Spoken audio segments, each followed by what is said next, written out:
We are out here today in my greenhouse and we are going to be harvesting the mason bees. So come along with me and we'll see how this goes. So this is all of our mason bee stuff that we have. We did both mason bees and leaf cutter bees. So I do have some leaf cutter bees in here that I will take out and not be harvesting right now. So like this tray is actually a tray of leaf cutters and I'm not allowed to harvest them until spring. These along with this.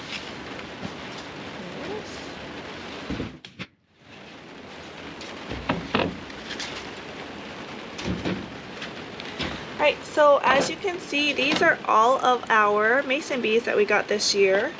We did have about 30 to start with, and this is what we were able to get. We had a friend who let us kind of watch their bee house for them, and so they actually needed a lot more space, so we got more tubes for them.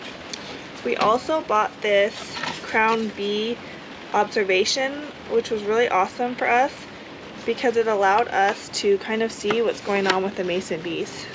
So if you take a look here, you can see in here the mason bees developing.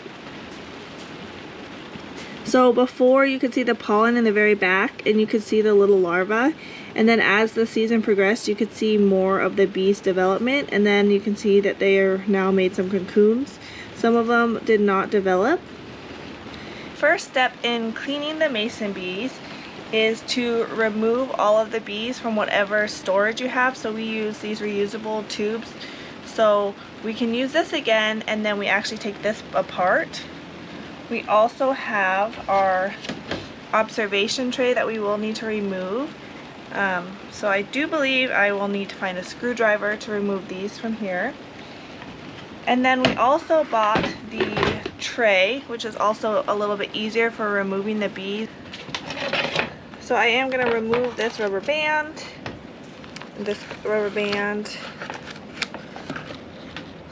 and get rid of that bug.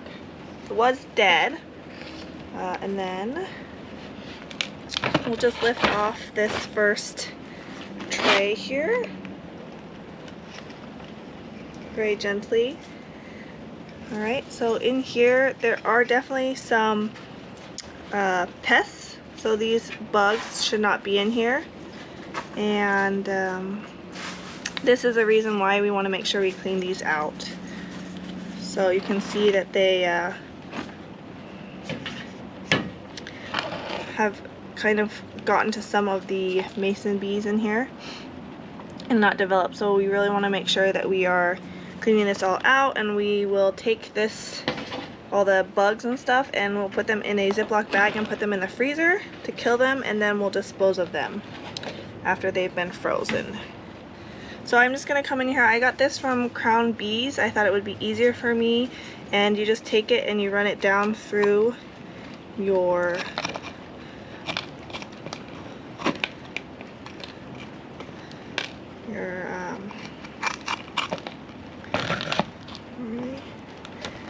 So I did watch a video that explained what these little black things are, and I was told that it's nothing to be worried about, and I can't remember what it was.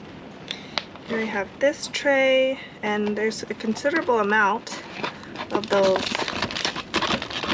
larvae, which is really interesting. So I might have, you know, possibly left this out too long. I'm not sure. Maybe it's just something that everyone gets. So you can see on this side we also have bees that we need to remove.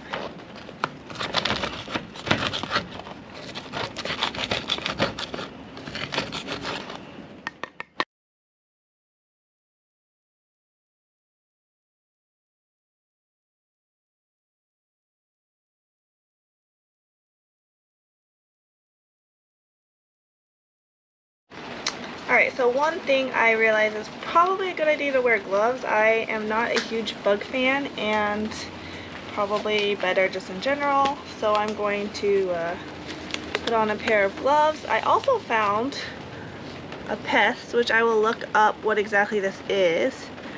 and not sure if you can see it very well, but that is definitely one of those things that we want to remove and get out of our bee cocoons. I'll definitely know to set some time aside next time I'm harvesting the mason bees, as it took me quite a while to get through them all. These are only the bees we got from the reusable wooden trays. As you can see, I did harvest all of the bees from the tray that I had. This is a solitary bee observation tray from Crown Bees. Everything I bought for my bees I got from them. They're a local company here in Washington. I really enjoyed having this because it allowed me to see the bees as they were laying eggs. I could also see them forming the cocoons. It's a unique experience to be able to see inside at any given time what the bees are up to.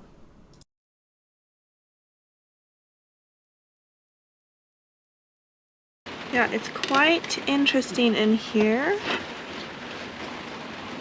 You can see it up close now. This could potentially be pollen mites.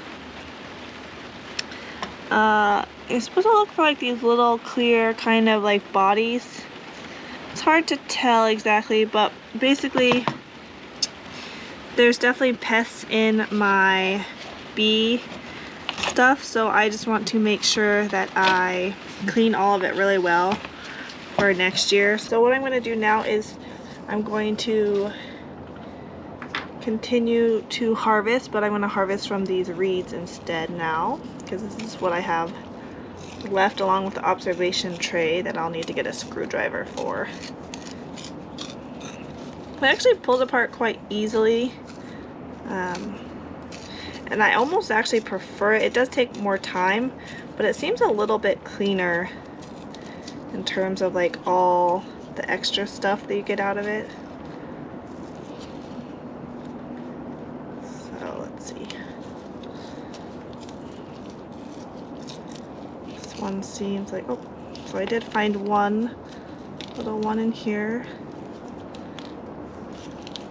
So that one was a male. You can tell the difference between the males and the females by the size of the cocoons. The females are bigger and the males are smaller. Oops. And then the other thing is they lay the males at the front of the tube. So here is a female at the back of the tube, bigger cocoon. And then that male was in the front before the female cocoon. So there's nothing else in that one.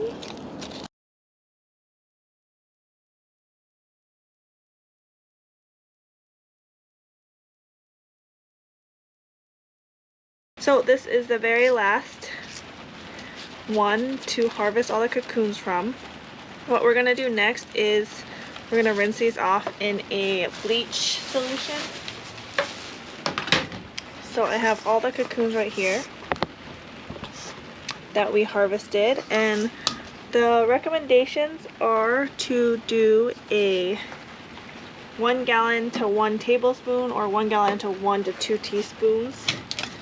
So I brought out some water since I'm in the greenhouse, and I'm going to do half a gallon because I'm going to use the other half a gallon to rinse off the bleach solution.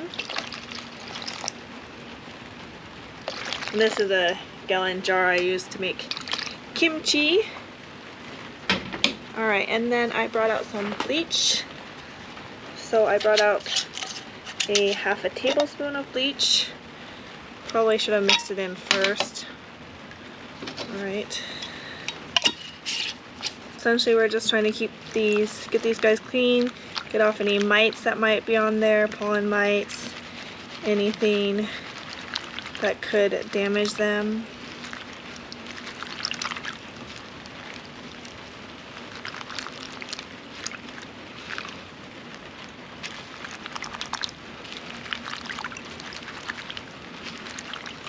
I'm going to try to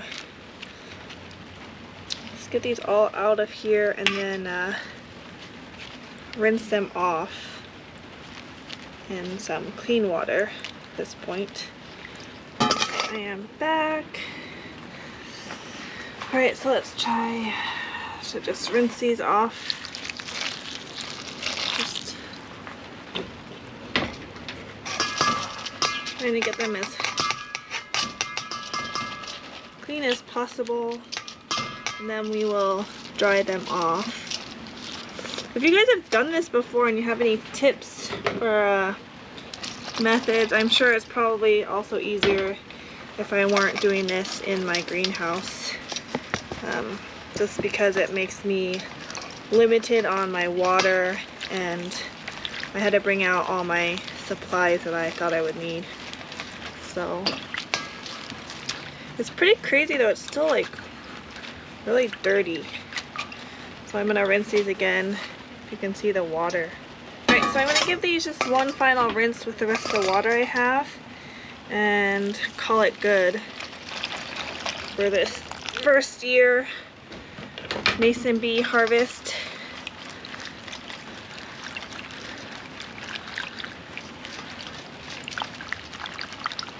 Definitely cleaner this time than the last wash. Alright, they look pretty clean to me, but as clean as I think I'm going to be able to personally get them. I have some paper towels, and I am going to pat them dry.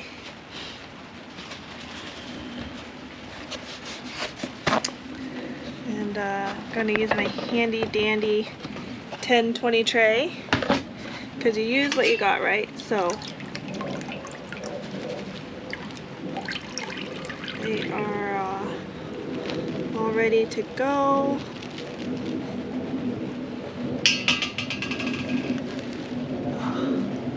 Yeah, you're also at this point supposed to like inspect them to see if there's any bad ones. Like that one doesn't look like it might be viable. Just looked a little weird. Yeah. Supposed to check if there's any holes or anything that looks like it could be bad on the cocoons.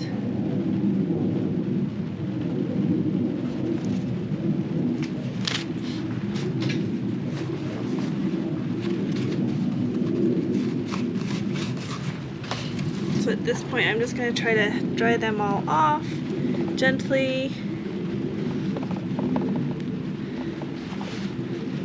And then you're supposed to store them in a container with a little bit of moisture, like on a paper towel, and then just give it a little bit of moisture and then refrigerate them until the spring when you would release them. They say to not leave them in more than like a few layer high, because you don't want to have any moisture in between them, and of course the moisture would cause them to mold and rot. So I'll put them in here for now. So the results are right here, and I'm not sure how many I have. We'll see how they do in this spring, and this year, because I had all the extra bees, I'm going to actually be giving some to fellow neighbors around the neighborhood and having them, you know, have their own mason bees for their gardens, as long as they are going to either give them back to me so I can clean them properly, which I kind of regret volunteering to do, or if they want to, you know, start their own mason bee colony, then they're free to have some, because I definitely do not need as many as I have right now. So I hope you enjoyed this video, and it was fun to kind of bring you along with my first mason bee cleaning, and there will be many more videos to come. If you have any ideas or want to see anything we're specifically doing here at our house, in our garden, and out in the Great Pacific Northwest, let me know. Thanks. Bye.